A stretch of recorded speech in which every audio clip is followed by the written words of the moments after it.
E agora eu gostaria de falar para vocês sobre esse êxtase, que pode ser através das plantas.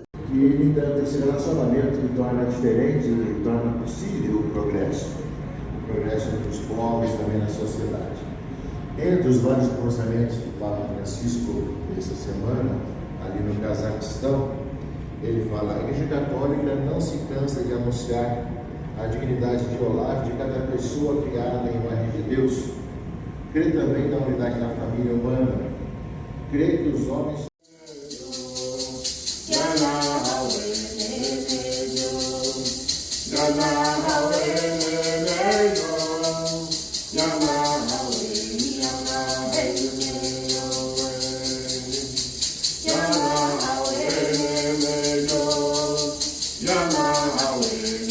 Queria já começar a abrir essa palestra dando as boas-vindas a vocês.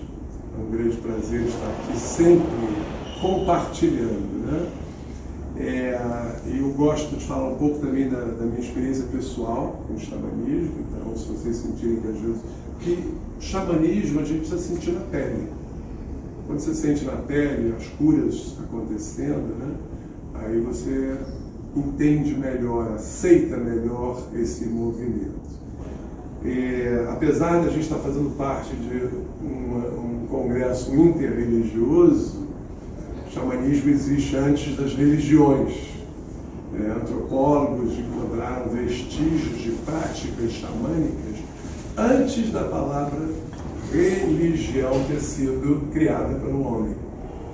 Nós sabemos que essa palavra veio do latim, religião, quer dizer religar o ser humano à espiritualidade, a Deus.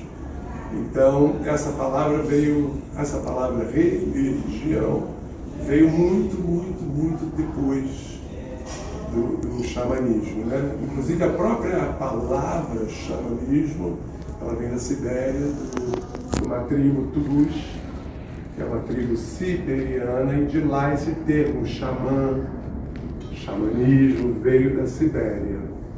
Mas o xamanismo, ao meu ver, interpreta, fala do nosso trabalho, do nosso movimento. Então, eu queria compartilhar com vocês, né, que essa prática espiritual dos nossos ancestrais, que aconteceu milhares de anos atrás, era uma prática muito natural e deve continuar sendo uma prática natural. Simples. Os nossos ancestrais, há milhares de anos, eles não iam para uma igreja, porque naquela época não tinha nem igreja construída ainda, não tinha nem cimento, tijolo, nada disso. Onde eram as igrejas?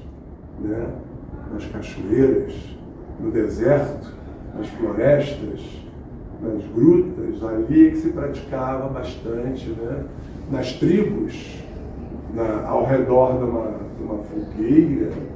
Então, antes da mão do homem construir templos, antes do homem branco construir igrejas e catedrais, os nossos ancestrais todos rezavam no dia a dia, como se fosse uma coisa do cotidiano.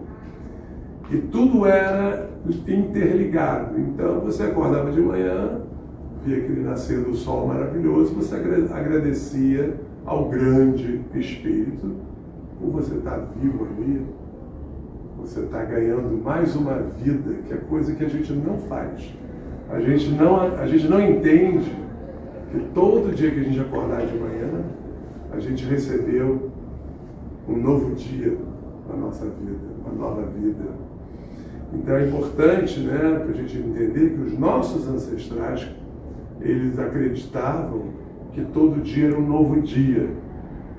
E era uma chance de mais cura, uma chance de ir caçar e trazer alimento para a família. Então, a prática da espiritualidade dos nossos ancestrais não tinha nenhuma separação do modo de vida que eles praticavam, que a gente chama de way of life. É um modo de vida, é uma maneira de se viver. Vamos até esticar uma filosofia de vida, né? Então vamos dizer que a prática espiritual de todos os nossos ancestrais, não importa a cor da pele, se você veio para essa vida terrestre com pele branca, ou negra, ou amarela, ou vermelha, todos os nossos ancestrais já entendiam que aquelas aldeias, né, viviam com uma harmonia entre o cotidiano, o dia a dia e os rituais e cerimônias e a prática espiritual, prática do xamanismo. E o interessante é que essas práticas, né, ela sempre promove um encontro com o corpo, com a mente e com o espírito. Né, o xamanismo, ele te convida a estar presente no seu corpo, te convida a estar descalço, né, te convida a sentir no seu corpo as influências espirituais, o vento, o canto dos pássaros, te convida a estar atento, né? Então, ela é uma prática que realmente ela dá um wake up, ela dá um acordar na alma, ela dá um acordar no espírito, né? Principalmente no espírito guerreiro que estamos precisando aí para a gente enfrentar esse dia a dia, né? Eu sou psicóloga, né? Eu sou Juliana Nunes Ramos, para quem quiser me seguir no Instagram, e eu sou psicóloga clínica antes de iniciar o meu caminho de prática xamânica. Porque o meu caminho todo de faculdade, na psicologia, eu também já estava me embebedando do xamanismo, mas internamente, né?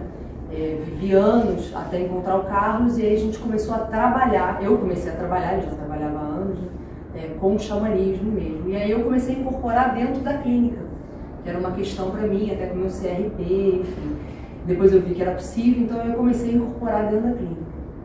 E é impressionante como realmente é uma prática que auxilia muito, né, na cura e no dissolver nas doenças modernas, né, que eu chamo assim de uma depressão profunda, o burnout, né, que está na moda, síndrome do pânico, uma ansiedade generalizada, né, o câncer, que é uma contração do nosso sistema biopático, né, e um desregular do crescimento celular, né? Então, assim, uma diminuição também do sistema imunológico das pessoas, né? Muita gente ficando muito gripada, né? O sistema imunológico deprimido, né? Que a gente chama. Esses, então, assim, é impressionante como é que muda, né? E aí eu fiquei pensando, porque realmente são milhões de práticas diferentes que o xamanismo e vieses, né? Que o xamanismo vai ali e ajuda a pessoa a se reconectar, né? Nesse sentido. Mas eu escolhi algumas para a gente poder conversar aqui, assim. Primeira coisa que quem estuda mesmo o xamanismo começa a entender, que efetivamente tudo é cíclico, e que cada estação do ano tem um convite, tem uma medicina, tem uma energia, né? Estamos agora saindo do inverno, quase iniciando agora, 21, 22, a entrada da primavera. E o que acontece no inverno, né? O inverno, você tem um sol incidindo num ângulo diferente aqui na Terra. Então você tem efetivamente menos luz, menos energia disponível. E os animais, as árvores, elas entendem isso, né? Tudo que é vivo está em comunhão com isso. O ser humano se perdeu um pouco.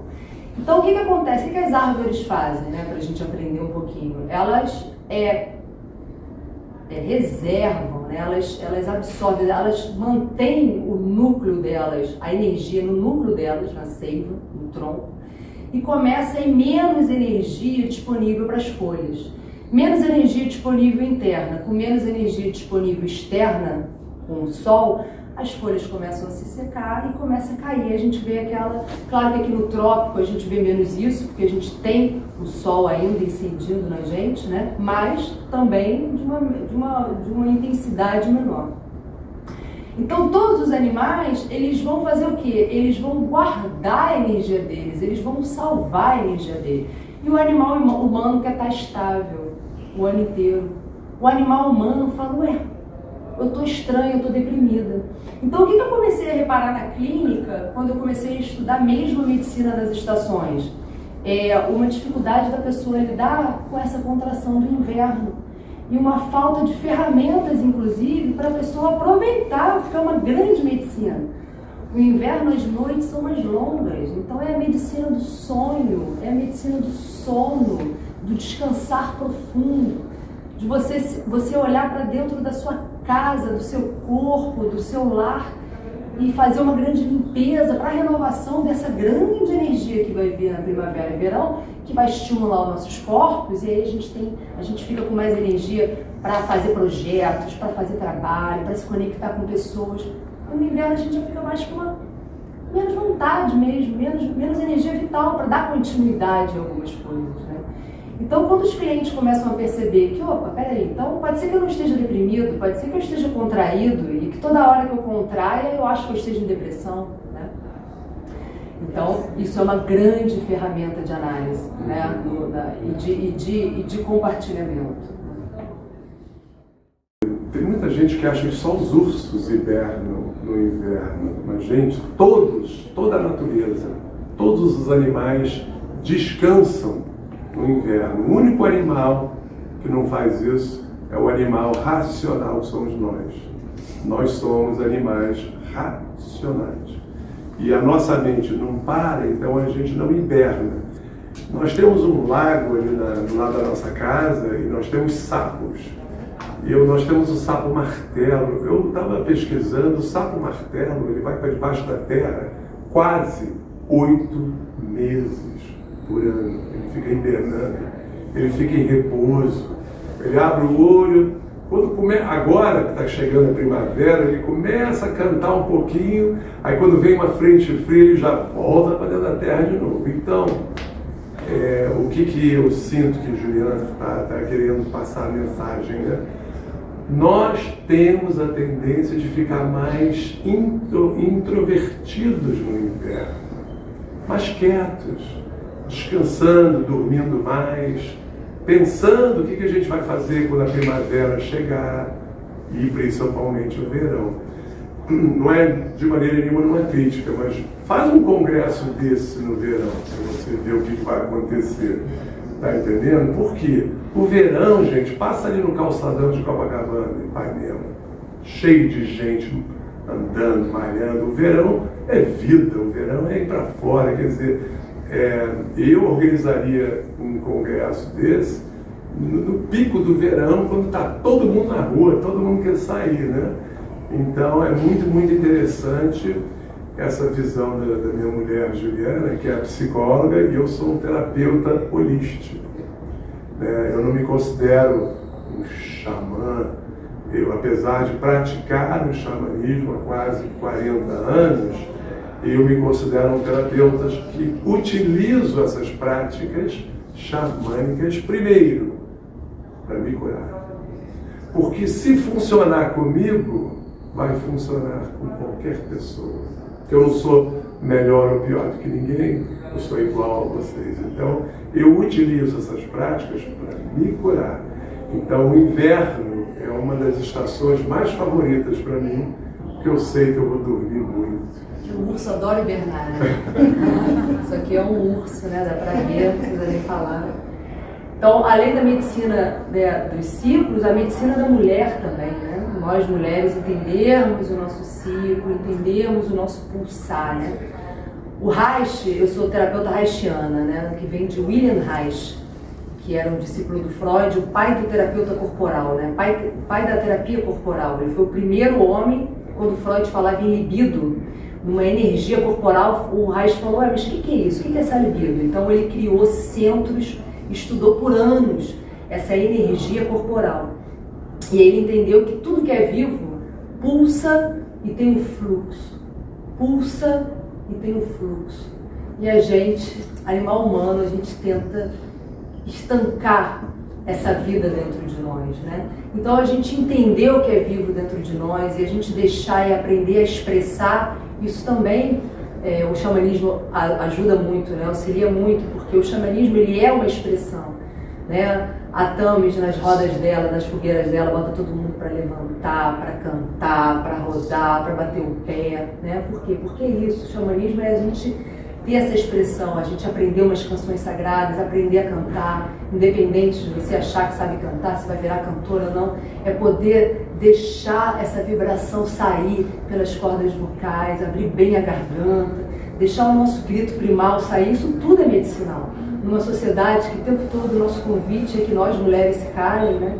Que a gente se cale, que a gente se refine, que a gente controle os nossos impulsos, os nossos desejos, a nossa sexualidade.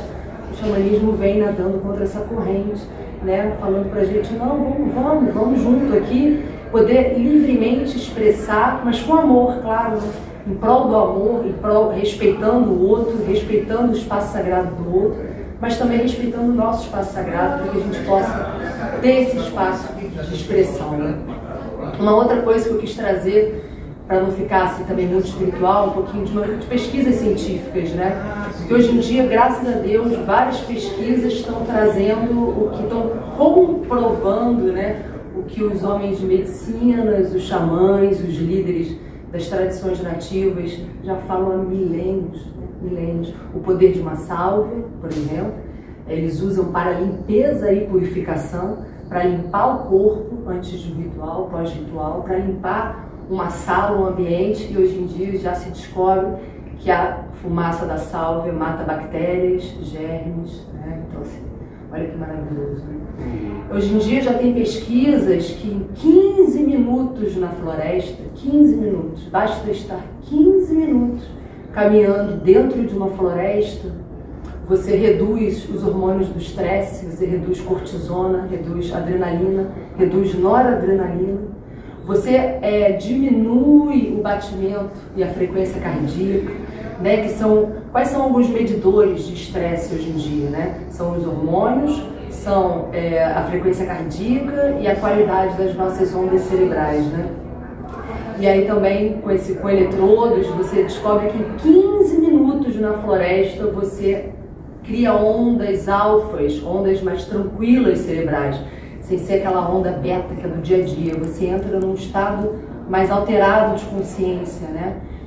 A floresta, ela te convida a ficar no presente, ela te estimula os sentidos, né? E o grande mal do nosso século é o excesso de pensamento e a hiperestimulação mental que a gente tem desde criancinha, né? A hiperestimulação mental e verbal. Aqui a nossa cultura, ela te estimula a falar sem nem mesmo pensar. Se você não sabe, você fala. A cultura nativa é extremamente oposto. É assim, não fale, não sabe, não fale. Não sabe o que faz, não canta, não fala, observa, fica atento. Entende isso dentro de você, antes de você se expressar. Então, e aqui, né, Carlos, o que a gente vai ver é essa hiperestimulação. Então, a floresta, ela te convida a essa grande observação. É um pássaro que é um barulho, é você ficar atento, né? O índio, ele está atento, ele está ligado, né? O nativo, desde pequeno, ele está ali, ele está inteiro. A gente está aqui, está pensando, está no ontem, está no amanhã, né? O xamanismo, ele te convida a estar no presente, a estar guerreiro, com o pé no chão. Xamânicas, nós temos um ritual que é uma sauna sagrada, que é a tenda do suor, em inglês, sweat lodge. Em 1982, eu fui convidado a ir embora do Brasil e eu estava num período de conflito comigo mesmo. Por quê? Eu era muito jovem, adolescente, vivendo em tempo de ditadura, com uma repressão aqui no Rio de Janeiro, que vocês não imaginam o que é um adolescente vendo os seus irmãos e tios e tias com mais idade, às vezes até sendo retirados de uma faculdade, de uma universidade e presos, né? Qualquer pessoa que pensasse um pouco diferente virava subversivo, né? Época de ditadura.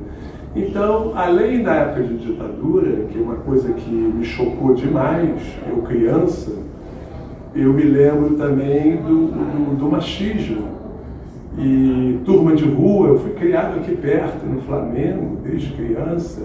Eu tinha que me comportar de uma forma na frente dos meus amigos, exigiam eu ser machista. Então, aquilo tudo, com um homem com uma hipersensibilidade que nem eu não estava muito bem, não estava muito feliz. Nos anos 70, vivendo, eu tentei fazer o máximo para me adaptar àquela época, sobreviver àquele machismo, mas eu sabia que tinha alguma coisa errada ali. Eu achava que era muito comigo, que tinha alguma coisa errada comigo. O que me ajudou muito, que não é o tema da palestra hoje, a astrologia. Quando eu soube que eu tinha um signo, que tem um signo ascendente, e tinha a lua, minha lua em peixes. Quando eu fui no astrólogo, o astrólogo falou: eu tenho uma boa notícia e uma péssima notícia para você. Qual você quer primeiro? Eu falei: pô, dá a boa notícia. A lua em peixes, você vai mexer com a espiritualidade. Você vai... É uma janela aberta para a espiritualidade. Então você é um homem grande, você tem 1,80 m, quase 90 quilos de homem, né? Mas você não tolera a agressividade dos homens. Você não deve ser machista, porque você é muito sensível. E com essa sensibilidade, mesmo nessa época, eu fui convidado para ir para um instituto de terapias alternativas.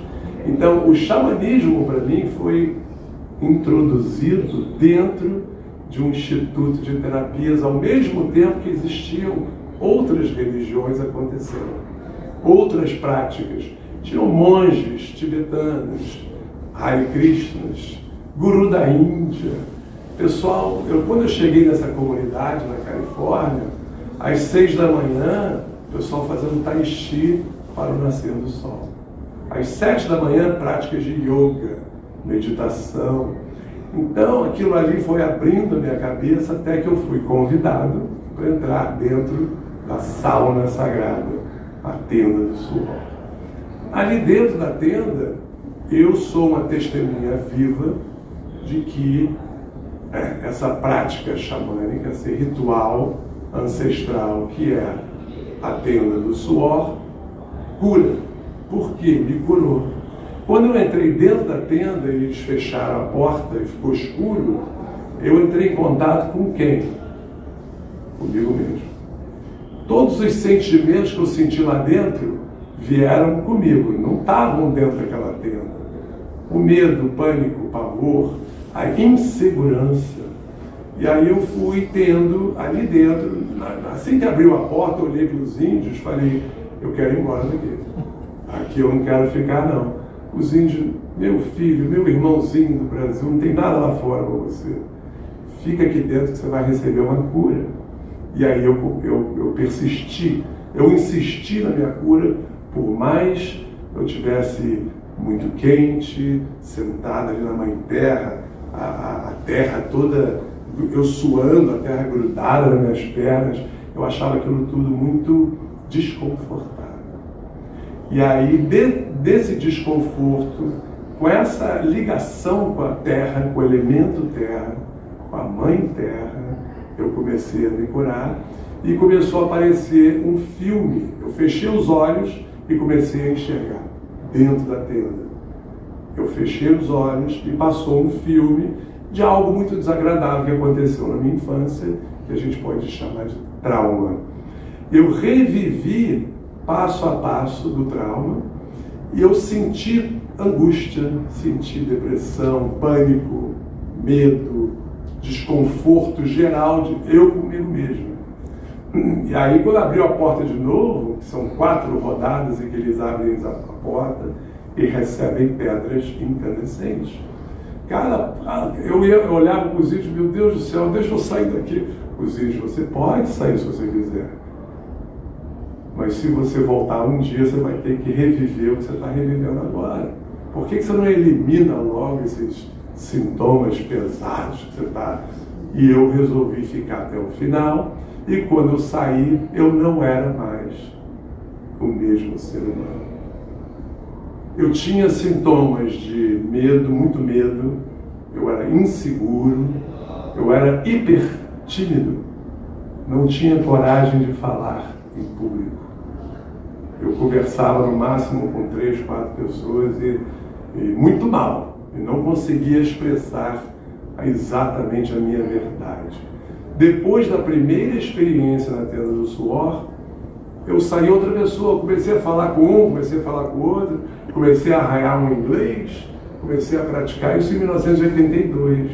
Foi quando eu entrei na primeira ritual de Tenda do Suor. Então eu sou um exemplo vivo de como essa cerimônia ancestral, que existe inclusive nos nossos ancestrais europeus, para quem tem aí uma influência portuguesa, espanhola, alemã como eu, os nossos ancestrais, que eram tribos celtas da Europa, praticavam essa sauna, essa Tenda do Suor, como um modo de vida, como uma filosofia.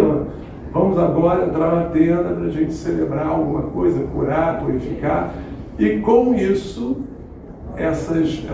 os nossos ancestrais, eles praticavam isso tudo. Só que hoje, principalmente casado com a Juliana, que ela é psicóloga, haitiana, terapeuta, e eu também, eu amo quando ela traz os clientes dela, e eu também trago os meus próprios clientes para a Tenda do Suor, porque acelera, gente, não estou brincando, vamos dizer, 1 ano de terapia. Acelera em algumas experiências de Tenda do Suor, você alcança processos de cura profundos, lá do fundo da alma, rápido. É uma ferramenta para o cliente, é uma ferramenta para a gente também, porque enquanto terapeuta, a forma como o cliente está reagindo e a porta que o cliente está tendo maior dificuldade vai ser uma grande bússola do que trabalhar, que às vezes na fala da clínica isso se perde, isso não é tão revelado, né? Uma outra coisa interessante da gente dizer é do tambor, né, Carlos? A gente não pode não falar do tambor e da maraca, né? A maraca tem menos estudos, mas o tambor também tem vários estudos. E claro que eu estou trazendo assim questões mais científicas, mas depois eu quero também levar para a questão espiritual, né?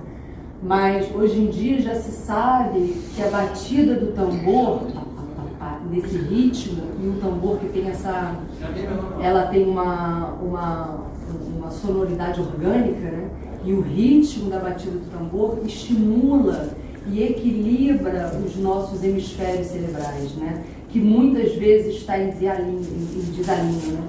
Significando que a pessoa está um pouco mais racional ou um pouco mais emocional, né? Então, você traz esse equilíbrio do verbal e não verbal, esse equilíbrio do racional para o sutil. A batida do tambor se viu com eletrodos, né? Se viu com várias pesquisas científicas que estimula a irradiação das conexões sinápticas, né? Então, ela está sendo muito utilizado já nos Estados Unidos com pessoas que tiveram derrame cerebral ou que têm algum outro comprometimento em áreas do cérebro, né? Se utiliza a batida rítmica do tambor uma determinada frequência e também a maraca nos 2 lados do corpo, né? E quando você está trazendo essa energia dessa batida, né, dessa batida da Mãe Terra, a gente também está estimulando um pouco o que foi sentido quando a gente escutou essas batidas pela primeira vez aqui nesse planeta, que era quando a gente estava, né, na barriga da nossa mãe, escutando essa frequência cardíaca de alguma forma. Então, também traz, né, também estimula lembranças, né? Bom, o tambor realmente, para mim, levando essa palestra para esse lado das doenças modernas, né? E como que as práticas xamânicas atuam, curam aqui na atualidade, né? As crises que a gente está passando. Vamos falar da depressão, vamos falar da angústia. Gente, tem gente hoje que não sai de casa sem tomar um remédio, né? Precisam. Vocês sabem qual é o remédio que eu tomo? Aqui, ó. Esse é o meu remédio. Por quê? Opção minha, eu resolvi, por opção pessoal minha, eu optei, uma pílula um pouco grande demais, né? É um pouco grande, mas o que acontece? A depressão, a angústia, é um sentimento natural. Ficar um pouquinho angustiado, um pouquinho deprimido, porque você falou de uma forma agressiva para sua mulher, que você gritou com seu filho, que você teve uma discussão com o irmão, aí você fica deprimido, isso é natural, gente. A depressão é natural. Mas o que acontece com a gente? A gente deixa a depressão tomar conta da gente, a angústia. E a gente entra num buraco, vai entrando num poço. E mais depressão chama mais depressão e a gente não quer mais falar com ninguém, não quer mais acordar de manhã, já começa a dormir até 10, 11 da manhã. Por quê? Porque a gente está angustiado. Por quê? Porque a gente está lutando contra a depressão.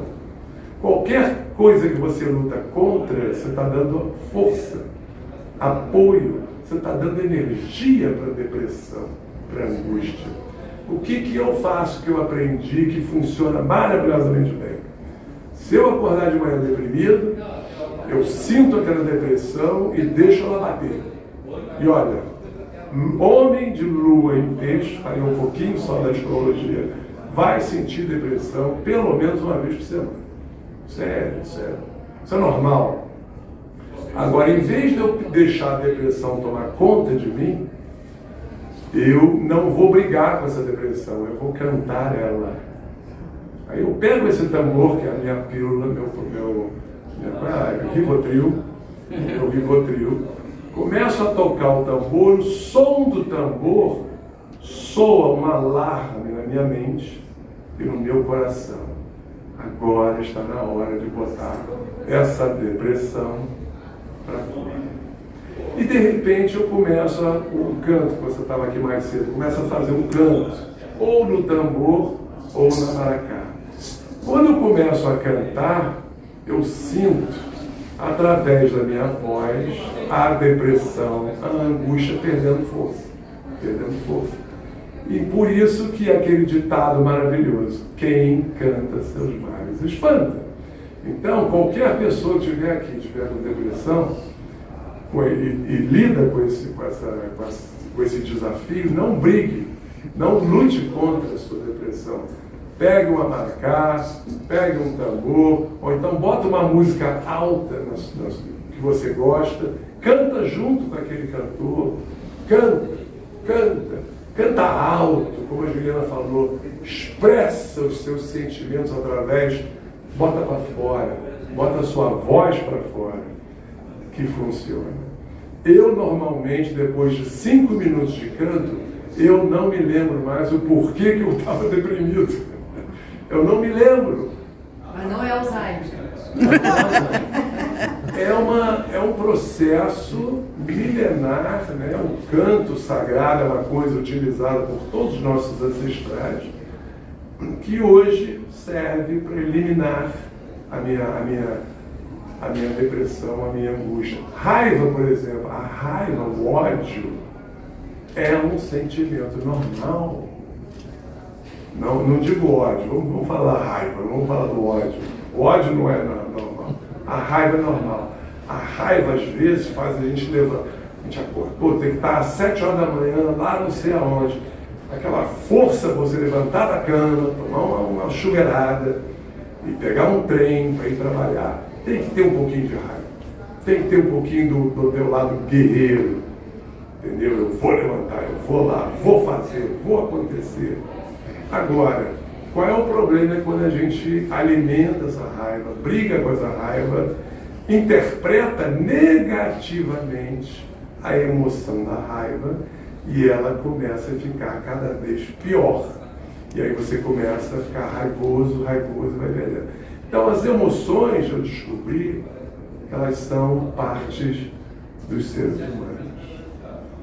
O problema é quando a gente desequilibra a raiva para chegar no ódio. Aí sim, você está não só agredindo o próximo, como se auto-agredindo. Então, falei, né, de algumas coisas. O ódio Depressão e seria raiva. como se a raiva é a raiva que não tem saída, né? Movimento para fora. O animal selvagem, ele sente, ele expressa, ele sente, ele expressa e ele segue livremente. A gente já tem a mente, então a gente já vai pensar, poxa, eu vou expressar aqui agora, eu estou com vontade de chorar, eu vou chorar, poxa, vão me ridicularizar, ou aqui não pode, ou eu estou com raiva, não posso bater na minha mãe, eu não gostei disso, mas eu não posso bater no meu chefe. Então o que acontece com o nosso corpo humano? A emoção ela vem para fora, ela quer sair, a gente segura na musculatura, a gente fala, né, eu estou ali naquele emprego, estou aumentando, eu estou segurando aqui, eu estou segurando aqui, eu estou segurando aqui. Eu vou segurando em segmentos do meu corpo, na musculatura. Né? E aquilo ali, depois de um tempo, vai gerando que aquele segmento, essa musculatura começa a ficar muito rígida, eu estou comprometendo toda a irrigação sanguínea, eu começo a comprometer o sistema linfático daquela região, e aí eu começo a comprometer, inclusive, os órgãos daquela região. Isso foi uma descoberta de Reich, né, da terapia reichiana, que ele chama de couraça. E o xamanismo, ele ajuda a gente a dar ferramentas, porque a nossa cultura, a gente sabe muito bem o que fazer com a alegria. A gente aprende desde criança. Né? Você está cheio de alegria, você vai no enterro, você consegue segurar, você não fica lá, né? Você em respeito à dor do outro, por mais que você não esteja sentindo, você consegue segurar. Mas a gente não aprende desde criança o que a gente faz com a raiva, o que a gente faz com a tristeza. Pelo contrário, né? Eu vejo muitas mães desesperadas com a tristeza. Você tem que sair disso aí, vambora. Minha tia-avó faleceu, o marido dela, 50 anos, e a família muito preocupada que ela estava triste. Meu Deus, mas tem que entrar nessa tristeza. Claro que ela está triste, ela está entendendo como é que essa vida nova aí, acordada, ter o companheiro do lado, ela está se ressignificando e tem um luto. Por mais que a gente entenda espiritualmente que a pessoa esteja indo, que ela é uma pessoa muito espiritualizada, tem a saudade do corpo, da troca, né? Que precisa ser elaborada assim. Cada um tem um tempo. O tempo do luto, ele hoje em dia já não tem, não pode mais, você não pode mais viver, você já é ridículo, né? Você tem que tomar remédio, tem que vambora, vamos pra frente, a vida é pra frente. Então a gente acaba ficando sem recursos saudáveis para lidar. O que fazer com esse quantum, com esse excesso de energia que está ali preso na nossa musculatura querendo sair, né? E vai sair, quer você queira, quer não, vai sair. Aí se você não trabalha, você vai jogar aquilo no seu filho, você vai jogar na sua esposa, você vai jogar no seu subordinado, você vai acabar deixando aquela energia sair em lugares um pouco menos ameaçadores desse retorno, né? Que é o que vai voltar. Então, o xamanismo, quando Carlos mesmo diz, né, quando você bate no tambor, você está trabalhando tudo com a sua musculatura do braço, quando você canta, quando você dança, quando você bate o pé no chão, você está estimulando toda a sua coluna, sua kundalini, sua energia vital, né? Você sai de uma roda, de uma fogueira, né? A gente vê as pessoas chegando no dia a dia, cansado ali do trabalho e saindo assim, uma energia extra que ela pegou de dentro dela mesma, né? Além de todo o trabalho espiritual que a pessoa encontra o animal dela de poder, que a pessoa se reconecta com suas partes fragmentadas por conta de vários sustos e traumas ao longo da vida, né? Então ela se reconecta com a parte dela, ela se reconecta com uma força animal, com uma força selvagem, ela tem a possibilidade, a ferramenta de entrar em contato profundo com o seu guia espiritual, né, e utilizar essas energias ocultas, espirituais, a favor dela no dia a dia da rotina do mundo. Porque o grande interessante dessas práticas xamânicas da atualidade é que é um convite para a gente conseguir viver nesse mundo de selva de pedra, né? Você está aqui, você mora num prédio, mas você tem a oportunidade de passar 15 minutos numa floresta Tijuca, num jardim botânico, num parque Lage. Você tem a oportunidade de andar naquele caminho do Galo Coutinho na Urca, né? Andar aqui no aterro. São lugares que você sente a magia, você sente não só todo o efeito que a gente conversou, né? Científico comprovado hoje em dia, que a natureza, o verde, traz para você, como cada ser vivo tem um espírito, tem uma espiritualidade. Então você está trocando e levando o seu espírito para trocar com essa espiritualidade, com essas energias, com essas entidades. Né? E por mais que às vezes a gente ache que nada esteja acontecendo, mas no âmbito energético e espiritual está assim. Está acontecendo aqui, está acontecendo a gente sozinho, só contemplando um pôr do sol, um horário sagrado. Né? A experiência que eu tive lá em Michigan com o Dennis Banks, nosso querido líder espiritual, ele, quando ele era ainda vivo, que ele faleceu, né, ele estava conduzindo uma dança do sol e eu vi com os meus próprios olhos chegar uma família de índios Ojibwe, que é uma tribo do norte dos Estados Unidos e sul do Canadá.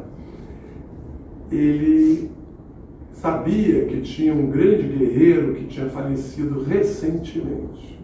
E chegou a mulher desse guerreiro, a mãe, os filhos, sobrinhos, chegou a família. Dennis Banks pegou um tambor e chegou perto deles, cumprimentou a todos. Foi um encontro muito emocionante, porque eles estavam todos com muitas saudades desse líder espiritual, Dennis Banks. E ele começou a induzir o choro de toda a família. Como que ele induziu o choro? Cantando uma canção da morte. Ele ficou cantando aquela canção, cantando, e toda aquela família começaram a chorar. Mas choravam. Durante uns 20 minutos, foi uma choradeira incrível. Todos nós observando aquilo com muito carinho e respeito. De repente, ele parou e começou a cantar um outro canto engraçado, que induz alegria. De repente, você vê uma família de índios, todas as gargalhadas. Depois que eles expressaram a tristeza, né, da morte de um ente querido, ele induziu o quê? Né? Um canto de alegria. Celebrar a vida. Então, foi maravilhoso o momento em que eu vi aquela mudança. Gente, essa família estava aqui aos prantos 5 minutos atrás. Agora estão todas as gargalhadas. Então, os índios, não só os índios americanos, como os brasileiros, são muito sinceros nos sentimentos deles. Se eles vão sentir tristeza, eles ficam tristes, eles vão rir. E eles são muito brincalhões. Uma outra coisa que eu vi também, até a coisa mais linda do mundo, o Dennis Banks estava acampado nesse local, nesse acampamento indígena, numa tenda tradicional, que é aquela tenda do índio americano, uma tenda branca, e ele era o líder da cerimônia. A águia americana, Bald Eagle, a águia careca, né? Ela é um símbolo de liderança na América do Norte, mas também um símbolo de liderança para os índios. E de repente eu vi o Dennis Banks entrando dentro da tipi dele, que a gente chama de tipi, que é a tenda, e todos nós, eu estava com um grupo de europeus que eu levei para a gente poder pesquisar, estudar sobre essa cerimônia. E eu vi uma águia sobrevoando a arena, o local onde os dançarinos, os dançantes do sol, sun dancers, estavam dançando, mas a cerimônia estava tendo um intervalo. A águia veio, eu vi com meus próprios olhos, coisa mais linda do mundo, enorme. Gente, uma águia é enorme. Né? Vamos dizer aqui, tem águia com mais de 1,5 m, 2 metros de ponta da asa na outra ponta da asa, sobrevoando em círculos em cima da onde os índios estavam rezando e cantando meia hora antes. E os índios olharam aquilo e cumprimentaram a águia como se fosse a coisa mais natural do mundo. Quem é que ficou espantadíssimo? Nós. E um grupo de europeus ficaram assim, impressionados. E aquela águia veio, foi posando. Sabe onde ela posou assim por segundos? Nos paus da tipi do líder. Por que aquela águia, gente, resolveu posar na tenda indígena do líder espiritual Dennis Banks? Não é por acaso, não foi uma coincidência, né? E aí um gancho que eu queria falar sobre a nossa prática, Estou com a Juliana há 8 anos e ela vem cada vez mais levando a sério esses rituais e cerimônias, esses cantos. Quando que eu percebi que a força dela xamânica estava entrando mais em evidência?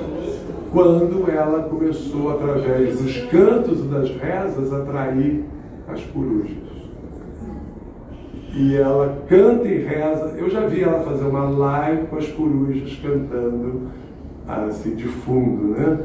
Então nós fomos parar hoje numa propriedade, a gente mora em Saquarema, no meio de uma reserva florestal, num sítio, e a gente está amando. E a gente botou o nome desse centro de terapia, centro xamânico, White Owl, coruja branca. Por que que a gente resolveu botar a coruja branca, né? White Owl? Porque na obra que a gente pegou, uma obra que tinha na casa ao lado, um anexo, tinha uma coruja branca vivendo na obra há anos. Nós, quando chegamos no sítio, que estava abandonado em 7 anos, pela família do pai e mãe da Juliana, essa coruja estava vivendo no quarto, que hoje é o quarto do meu filho. A parede era toda branca, do que ela sentava assim, no travessão do telhado e ficava fazendo ali as necessidades dela na parede, então tinha aquela mancha. Eu não limpei aquilo ali, eu deixei aquilo ali ser a casa da coruja branca. E às vezes, quando a gente chegava, começava a rezar, ela saía da obra, gente, desse tamanho, uma coruja branca da raça Suindara, que é uma raça muito difícil de você ver, uma coruja branca. É raríssimo de você ver. Ela dá uns gritos assim, meio do mato. Você fala, meu Deus, velho. Quando eu conheci a Juliana, eu passei para ela um instrumento que eu não posso tocar. É uma asa de coruja, que pertencia à minha falecida irmã. E eu senti que ela tinha essa conexão com as corujas, isso há 8 anos atrás. Eu falei, minha linda, você gostaria de receber esse instrumento sagrado? Uma asa de uma coruja, que é uma coruja clara, meio branca, né? E ela recebeu esse leque. E hoje em dia, quando ela faz lives, quando ela reza, quando ela fuma o cachimbo sagrado que ela recebeu agora da dança da lua, ela tem uma resposta, uma conexão com as corujas cantando. Então, gente, isso é muito sagrado. É quando você sente que a coisa não virou só blá, blá, blá. Que a prática xamânica está fortalecendo, está tendo uma troca, uma comunicação entre a natureza, os seres da natureza e os nossos rezos, nossos rituais, nossos cantos. É muito lindo. Isso eu já venho observando há 40 anos.